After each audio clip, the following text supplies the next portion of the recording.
महाराष्ट्रभरातील माझ्या सर्व बांधकाम कामगार बांधवांनो आणि भगिनींनो, आजचा हा व्हिडिओ तुमच्यासाठी अत्यंत महत्त्वाचा आणि तेवढाच धक्कादायक ठरणार आहे.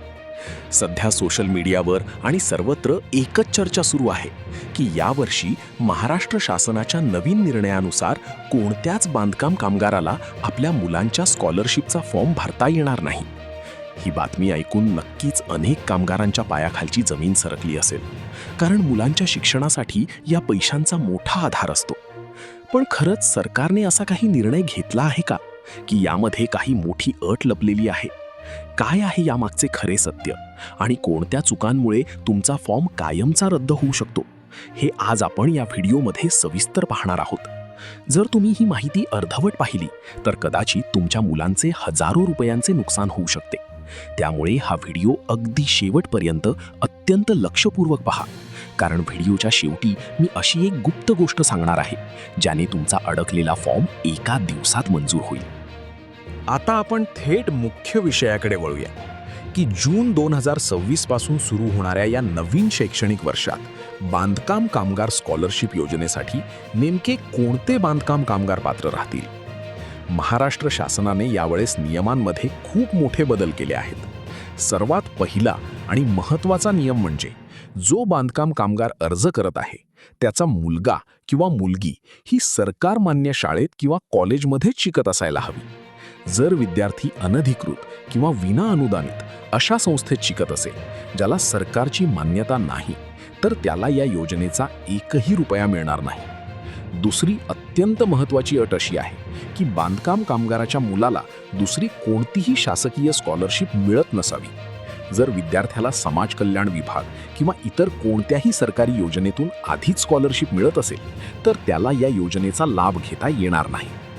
यासोबतच यावर्षी शासनाने विद्यार्थ्यांच्या उपस्थितीवर कडक लक्ष ठेवण्याचे ठरवले आहे. कामगाराचा मुलगा किंवा मुलगी नियमित शाळेत किंवा कॉलेजमध्ये जात असायला हवी आणि त्यांची एकूण उपस्थिती ही कमीत कमी 75% असणे अनिवार्य केले आहे. जर शाळेच्या मुख्याध्यापकांनी किंवा कॉलेजच्या प्राचार्यांनी विद्यार्थ्यांची उपस्थिती कमी असल्याचे प्रमाणपत्र दिले तर तुमचा अर्ज थेट नाकारला जाईल. तसेच एका कुटुंबामधील केवळ पहिल्या 2च मुलांना या योजनेचा लाभ घेता येईल. तिसऱ्या अपत्याला हा लाभ दिला जाणार नाही.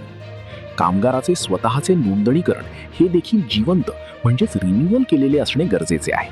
जर तुमचे कार्ड कालबाह्य झाले असेल तर तुम्ही अपात्र ठरा. आता या योजनेचा लाभ घेण्यासाठी नेमकी कोणती कागदपत्रे लागतील याबद्दल आपण सविस्तर माहिती जाणून घेऊया. 2026 मधील नवीन नियमांनुसार कागदपत्रांची पडताळणी खूप कडक केली जाणार आहे. कामगाराकडे सर्वात आधी स्वतःचे वैध ओळखपत्र म्हणजेच महाराष्ट्र इमारत व इतर बांधकाम कामगार कल्याणकारी मंडळाचे स्मार्ट कार्ड किंवा नोंदणी प्रमाणपत्र असणे आवश्यक आहे. यासोबतच कामगाराचे आणि विद्यार्थ्याचे आधार कार्ड लागतील, जे त्यांच्या बँक खात्याशी आणि मोबाईल नंबरशी लिंक असणे अत्यंत गरजेचे आहे. सर्वात महत्त्वाचे कागदपत्र म्हणजे रेशन कार्ड. यावर्षी रेशन कार्डबाबत नवीन नियम आला आहे. तुमचे रेशन कार्ड हे पिवळ्या किंवा केशरी रंगाचेच असायला हवे. पांढरे रेशन कार्ड असणाऱ्या कुटुंबांना यामध्ये प्राधान्य दिले जात नाही. या रेशन कार्डवर 12 अंकी डिजिटल नंबर स्पष्टपणे दिसणारा असावा आणि त्या रेशन कार्डवर ज्या विद्यार्थ्याचा फॉर्म भरायचा आहे त्याचे नाव असणे बंधनकारक आहे. जर रेशन कार्ड जुने असेल आणि त्यावर नाव नसेल तर फॉर्म रिजेक्ट होईल. विद्यार्थ्याच्या बाजूने विचार केला तर चालू वर्षाचे बोनाफाईड प्रमाणपत्र, ज्यावर विद्यार्थ्याचा GR नंबर आणि चालू इयत्ता स्पष्ट लिहिलेली असावी, ते शाळेतून आणणे गरजेचे आहे. यासोबतच मागील वर्षाची मूळ गुणपत्रिका म्हणजेच मार्कशीट जोडावी लागेल, ज्यामध्ये विद्यार्थी उत्तीर्ण झालेला असावा. विद्यार्थ्याचे स्वतःचे किंवा पालकांसोबतचे संयुक्त बँक खाते असणे आवश्यक असून त्या पासबुकच्या पहिल्या पानावरील बँक खाते क्रमांक आणि IFSC कोड स्पष्ट दिसणे गरजेचे आहे. तसेच कामगारांनी मागील वर्षभरात कमीत कमी 90 दिवस बांधकाम कामगार म्हणून काम केल्याचे अधिकृत प्रमाणपत्र किंवा घोषणापत्र जोडणे देखील अत्यंत आवश्यक आहे. ही सर्व कागदपत्रे स्पष्ट आणि स्कॅन केलेली असावीत. आता आपण पाहूया की बांधकाम कामगार स्कॉलरशिप योजनेअंतर्गत कोणत्या विद्यार्थ्याला किती आर्थिक लाभ मिळतो. शासनाने प्रत्येक इयत्तेनुसार लाभाची रक्कम निश्चित केली आहे, जी थेट विद्यार्थ्याच्या किंवा पालकांच्या खात्यात जमा होते. इयत्ता 1ली ते 7वीमध्ये शिकणाऱ्या विद्यार्थ्यांसाठी वर्षाला 2,500 रुपये इतकी रक्कम दिली जाते. त्यानंतर इयत्ता 8वी ते 10वीच्या विद्यार्थ्यांसाठी ही रक्कम वाढवून 5,000 रुपये प्रतिवर्ष करण्यात आली आहे. विद्यार्थी जेव्हा 11वी आणि 12वीमध्ये प्रवेश घेतो तेव्हा त्याला पुढील शिक्षणाचा खर्च भागवण्यासाठी वर्षाला 10,000 रुपये स्कॉलरशिप दिली जाते. जर कामगाराचा मुलगा किंवा मुलगी पदवीचे शिक्षण म्हणजेच BA, BCom, BSc किंवा इतर कोणतेही ग्रॅज्युएशन करत असेल तर त्याला प्रतिवर्ष 20,000 रुपये इतकी मोठी रक्कम शासनाकडून सहाय्य म्हणून दिली जाते. पुढचा अत्यंत महत्त्वाचा भाग म्हणजे या योजनेसाठी फॉर्म भरण्याची नेमकी प्रोसेस काय असेल. अनेक कामगारांना वाटते की आपण ऑफलाईन पद्धतीने फॉर्म भरून कार्यालयात जमा करू शकतो, पण 2026मध्ये ऑफलाईन प्रोसेस पूर्णपणे बंद करण्यात आली आहे. आता तुम्हाला केवळ ऑनलाईन पद्धतीनेच अर्ज करावा लागणार आहे.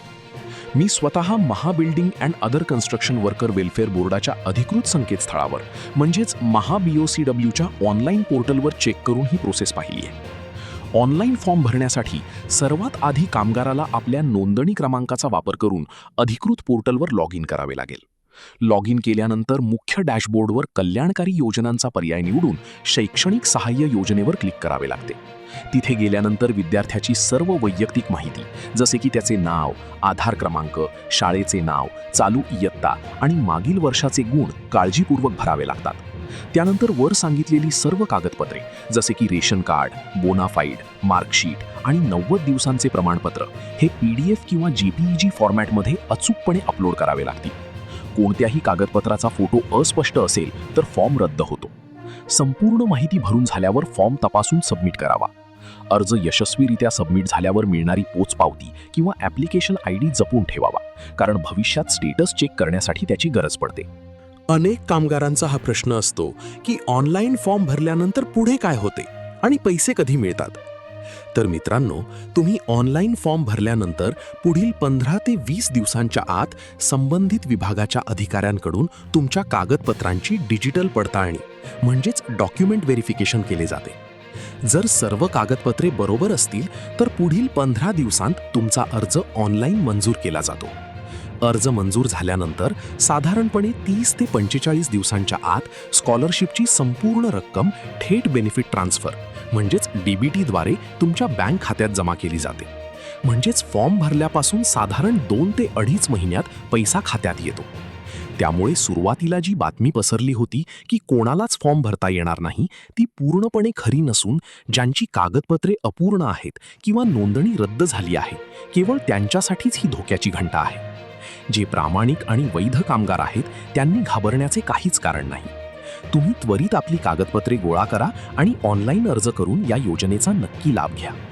हा व्हिडिओ आपल्या इतर कामगार बांधवांसोबत नक्की शेअर करा जेणेकरून त्यांची दिशाभूल होणार नाही. धन्यवाद.